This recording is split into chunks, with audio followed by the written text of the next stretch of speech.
করছো? ঘরটা পুরো একটা 12টা বাজিয়ে রেখেছো, কি আস্তা করে রেখেছো? হ্যাঁ তুমি জানো সোনার দাম কত হয়েছে? কত হয়েছে? সোনার দাম বাজারে 84,000 টাকা হয়ে গেছে। 84,000 নয় রে বাবা, 70,000 হয়েছে, 70,000। তাই? হ্যাঁ। তুমি তাহলে জানো সোনার দাম 84,000 না 70,000 টাকা হয়েছে? হ্যাঁ। কি করতে গেছিলে সোনার দোকানে? এই কি করতে গেছিলে? সব দূরে থাকো। আমার জন্য জিনিস নিতে গেছিলে নিশ্চয়ই, দাও গয়না দাও। আমি তোমার জন্য কেন যাবো? তাহলে কি করতে গেছিলে? আরে কি করতে গেছিলে? তোমার সতীনের জন্য আনতে গেলাম। সতীন? সতীন শোনো, বেশি কথা একদম বলবে না, মেরেই দেবো বলে দিলাম, একদম মেরেই দেবো। এসব ছড়াও। বেশি না চুল কেটে এসব কেটে একবার রেখে দেবো তোমাকে। আরে এসব ছড়াও রে বাবা। আরে বুঝেছো?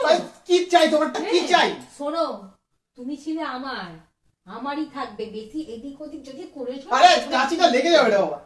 লেগে যাক, লেগে যাক একেবারে। চলো সোনার দোকানে চলো, যাবে চলো, এক্ষুনি চলো। হ্যাঁ